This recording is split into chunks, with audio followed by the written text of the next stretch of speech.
we always have that bit of awkward silence in the beginning, waiting for it to go live. But we are live now on our Leadership Redefined podcast.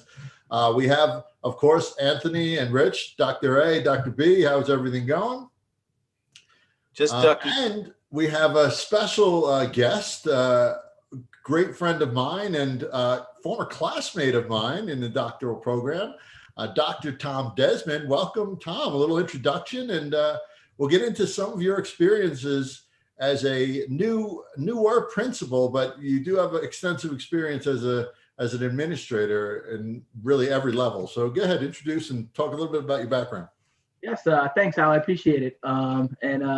It's interesting to be in such great company. So I'm going to try my best. But yeah, this is my ninth year as an administrator. I have been an administrator at the high school level, the middle school level, and I was a supervisor of adult ed programs. And now I'm currently in my second year as an elementary principal. So it's been a fantastic journey and certainly eye-opening to see that continuum from K up until adult ed. And Tom, we talked a little bit earlier, and obviously Anthony and Rich chime in. We talked about how interesting it's been for everyone in this new world we're in. But specifically, we were talking about some of these learning gaps that we're experiencing. And those students that are sort of behind already, you mentioned offline, and I'd love for you to elaborate. There's even more of a gap now after this hybrid or fully online model is taking place on and off, right, throughout the last year. So I'd love for you to speak to that. I'd also love you to speak to a little bit about your leadership style. I know you personally, I know you through others, and I know you're an incredible administrator, but talk a little bit about your leadership style as well. And then Anthony and Rich, please chime in. Yeah, thanks, Al. So not everything that's said on the podcast is nonfiction, I guess, but I appreciate it. Yeah, so I think maybe if you don't mind, I'll just talk to the latter point first and then go back, because a really important quality I feel like that's needed to be emphasized with leaders right now is compassion. Compassion for your students, compassion for your staff, because this pandemic has affected people in so many numerous ways, and some of which are readily, I guess, available or out there for people to see. And there's a lot of behind the closed doors things that you don't necessarily know are going on in a student's life or in a faculty member, staff member's life. So really the biggest lesson I've learned kind of going from when we originally went out last year on Long Island, it was mid-March, to our idea of going or are giving permission to go full-time. So we're currently full-time back. We have smaller classes. We did have about 10 to 12% of our particular school opt to go fully remote. So that allowed us to add a few teachers who into different classrooms, break a section or two, and keep within those social distancing guidelines. But again, just getting back is that idea of compassion. Throughout that time, people have gotten sick, people have lost jobs, and all around people's lives in general have changed. Some people are now working a tremendous amount of hours, and some people are unemployed. So it's been really important, I found, to be a good listener. Sometimes it's not, again, about the immediate issue that they're talking about. Sometimes it's just needing to vent and get things off their chest. And then, with the students too, say that it's a behavior. What is this behavior really about? Is it about what is going on in the moment, or is it a greater thing? Where mom and dad are now both working from home, and maybe there's more family angst going on through the amount of time being spent together. Maybe working at home is just more taxing and creating a greater level of stress. So it's really been important for me to do that. The other thing, Al, I think you talked about was the gaps. And so we are seeing some significant gaps. Unfortunately, and my experiences are generally with this small 500-person elementary school. But I imagine it mirrors very closely what other principals going through this are experiencing. And that's unfortunately your lowest percentage of the class, those students that are below grade level, many cases in a number of areas, they remained, if not fell further back over the pandemic. They were the ones not showing up regularly for the Google Meets and the Zooms. And now we've encountered this situation where we're actually working with less staff than we had in the past. So we had to return one of our reading AIF teachers to the classroom as a remote teacher half-time. So we went from 2 reading teachers last year to 1.5. We went from 2 resource room teachers to 1 full-time, and then 1 that's split. And so she's split between 2 schools, and she also does some remote. So she's trying to teach, in some cases, to 2 live students and a laptop in between them. Speech wasn't so much affected, but now a recent situation we're dealing with is that 1 full-time resource teacher we had is now quarantined for 14 days. And so those students are getting those services, but they're not getting them from the teacher that knows them best, and in many cases has worked with them for years, especially if they're 3rd, 4th, 5th grade. So we're doing the best we can, but people are stressed. I'll be honest with you. Teachers are having to juggle their own kids being sent home.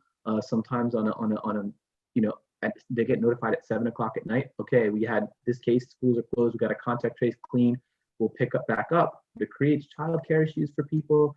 There's just an enormity of things going on.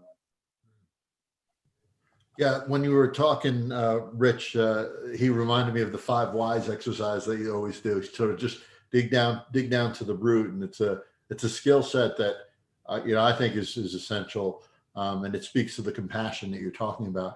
Anthony, Rich, comments, questions, thoughts? Yeah, I can't agree with you more, Tom, and I'm really happy that you brought up the word compassion. And I don't think it could be emphasized enough. And what I find ironic is that we've probably been in one of the most difficult situations in our country for many reasons, not just COVID, where the capacity for compassion is limited. And when you were talking about compassion, I'm also glad that you brought 2 things in. There's compassion for those who educators serve, the children, the parents, the community. But I think we also need to be more cognizant of the compassion that educators need. Less criticism, less, I used to call them cave people, citizens against virtually everything. And, people need to take a step back and realize what teachers are going through. This is unprecedented, but also leaders, from the superintendent down to the principal, where, within a few months you had to come up with this huge plan that you didn't know was going to work. So, I think you're so right on with the concept of compassion, and maybe, hopefully, there is become a greater capacity for compassion through this COVID and this pandemic. But I also think that we as a community, and I mean educators, have to really take a long, hard look at what this has caused, what this has elicited, in terms of the gaps that exist, the gaps in training that teachers have had. I mean, turning to remote learning, the gaps in I think in the pedagogy that exists or used to exist, and maybe the thought process should be, maybe what we've been doing all along isn't the best thing for kids, not the highest student engagement. And the other piece, to me, is the importance of technology. We've paid a lot of money and a lot of lip service to technology, but what will it really mean? And the one question that I always ask everybody's on this podcast is, what do you think the post-COVID school is going to look like? Is it going to look the same as we've had in the past, or is something going to be different?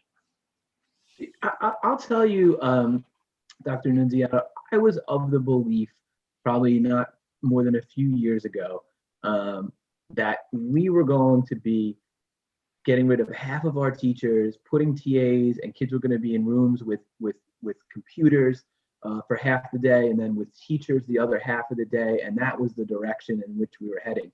And this is actually made me really question whether that's the future, because I don't think that the same level of education, both social emotional and academic, can be accomplished, without that direct interaction, peer to peer. Even these great programs that we use with AI intelligence, where they give the students problems that they're struggling with and so forth.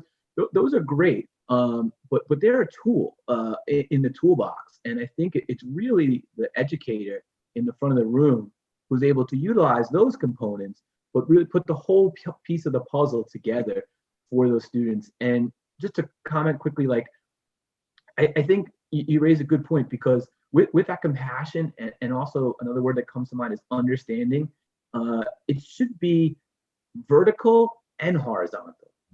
So it should be with me, with my administrative peers, but also with my supervisors, because all throughout the summer, we were planning, right, for one of three models. And very late into the summer, it was kind of dropped on our lap that you're going to have to run two models concurrently with one another. Either you're hybrid, or you're full person, and you're remote. And I'll tell you, a lot of the parents that chose remote, I don't think they fully understood the option that they were getting into. And that's through, I have no one really to fault on that. It's just, this is all new terrain, and this is a whole new frontier.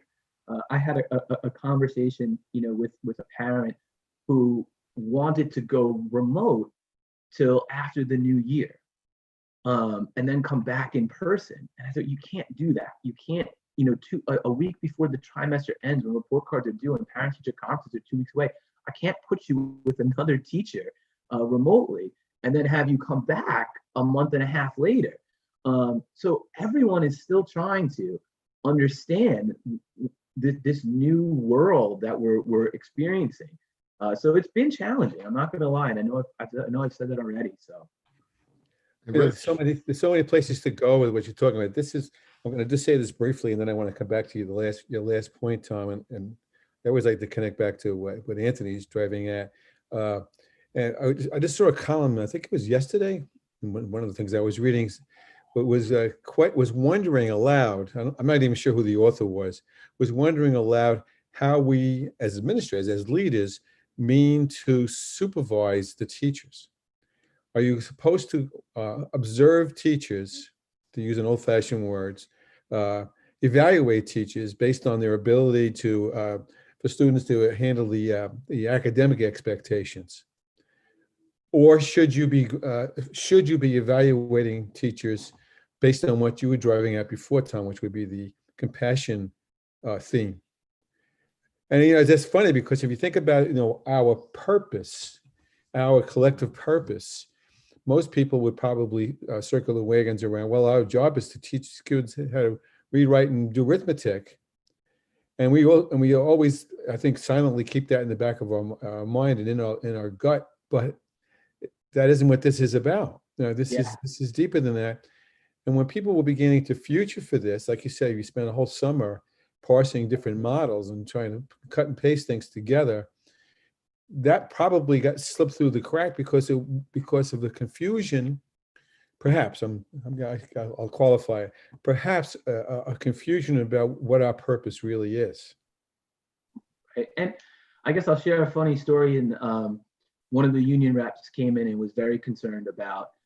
We use the Danielson model, domain 2E, the use of physical space. And in order to get distinguished or highly effective, it puts a lot of the onus on the students.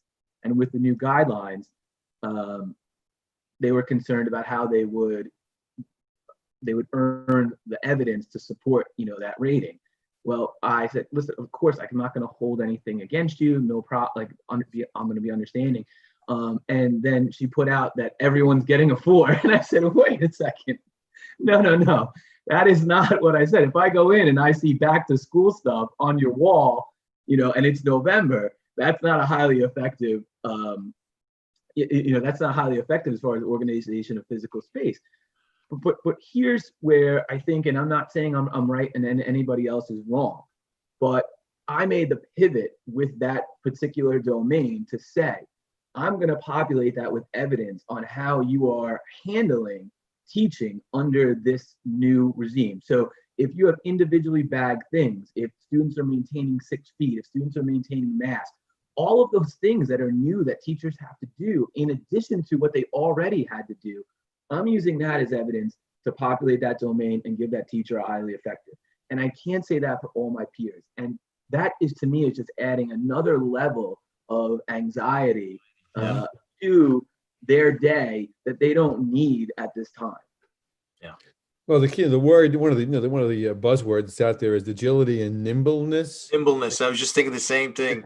We just spoke about that in the last week's podcast, actually. And you were I'm 40. I lost that 15 years ago.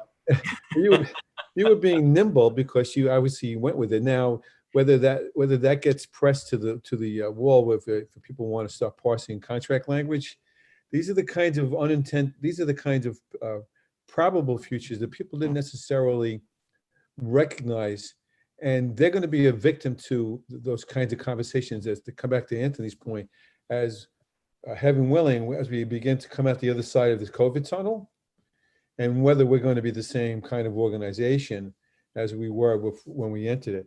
We just did a dissertation today. A young lady did a great defense on a dissertation. It was about technology, and Anthony asked a question that he always asked, which is very legitimate, which was, do you see anything different coming out of what's going on? And the answer we finally figured out was no. That really, the technology piece was really reflective of a culture in the building that she studied that I didn't necessarily recognize the need to evolve the instructional expectation to a 21st century expectation. And these are all things that are being pressed to the surface by the irritation or the crisis that's moving us off center. Yeah, I think it's an awakening in a lot of ways, an awakening on the use of technology, awakening on examining pedagogically, instructionally, are we doing the right thing? Can we do things differently to engage? But back to both what Anthony and Rich have been saying a few times, and you mentioned, are we going to revert back to exactly how it was? Or are we going to completely change? Or is there somewhere in the middle in your view, Tom? Like what do you think? Are we going to just go back to the default and, hey, that's it, and we got through it, let's just go back to normal? Yeah. Or is there some kind of scale that maybe 20, 30, 40% will be better? Like what are your thoughts on it? Well, I think one of the silver linings that I've seen is, some of the more veteran teachers have gotten a little push now to utilize technology more in their repertoire as a necessity, right?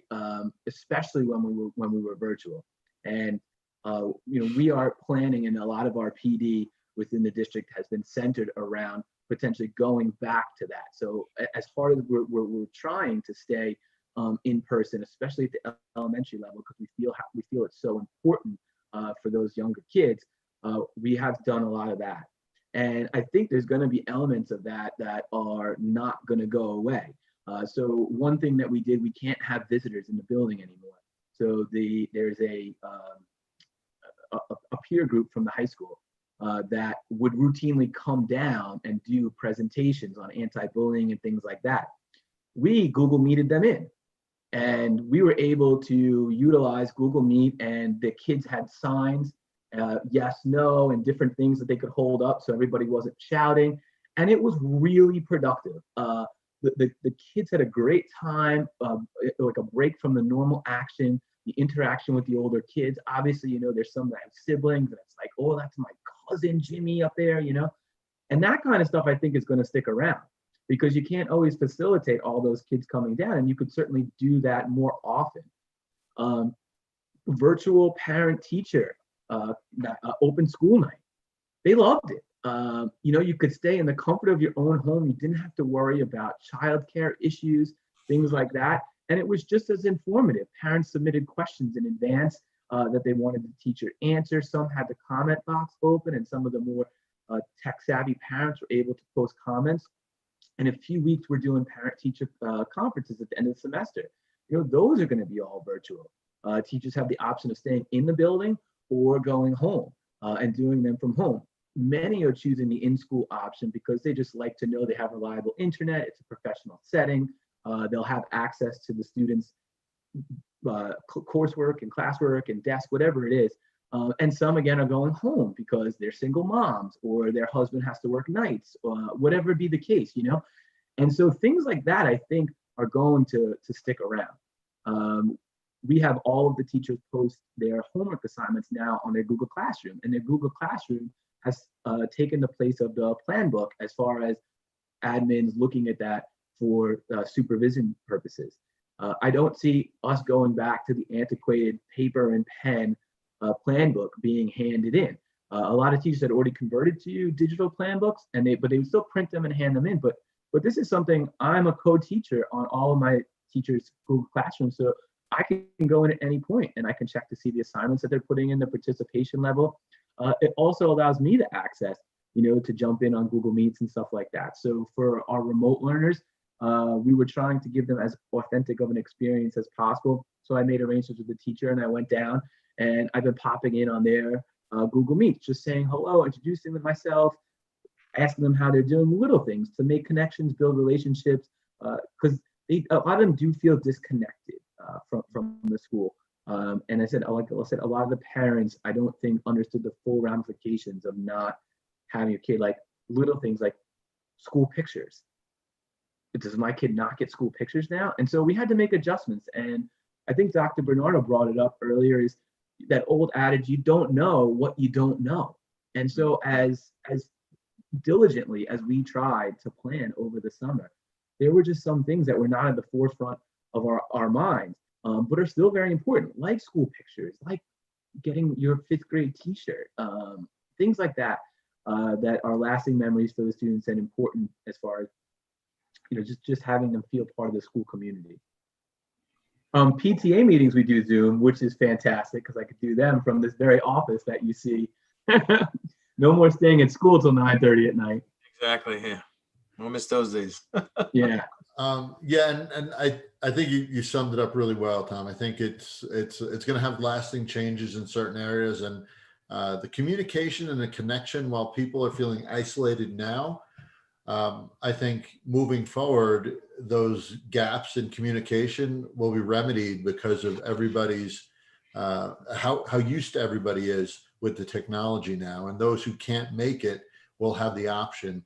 I know we do in my own district virtual board meetings, and everybody attends the board meetings virtually. So that means that they're going to be more informed about what's going on in the district. It's much easier for them to log in. So I think while now it is more challenging, I think it will lead to let fewer gaps in the communication, at least. Well, I made a joke about the PTA meeting, but in all seriousness, our best attended PTA meeting of the year is when we choose the class parents.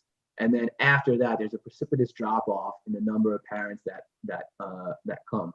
So this year, our second PTA meeting, so we had one in October and one in November. Our second one in November was equally, if not better, attended than the one in October where we clicked the class parents. And again, I think it's a matter of accessibility. A lot of parents I could see were in a quiet space in their house. Every once in a while they were interrupted, but they didn't have to leave the house and again worry about childcare issues and who has to get who to karate and stuff like that. Like, oh, I got to take him, so who's going to watch the younger one? You could just do it. So there's going to be some good, absolutely, that comes out of all of this. But a lot of what you just discussed and what Al was saying, a lot of that's on the periphery of what I think is the core, and that's teaching and learning. And the pandemic, I think, and speculation, I don't have any research behind it, but I look at the pandemic as creating really I'm losing my train of thought, a spectrum where the pandemic and moving to online could have unleashed, and probably did unleash, great creativity on the part of teachers.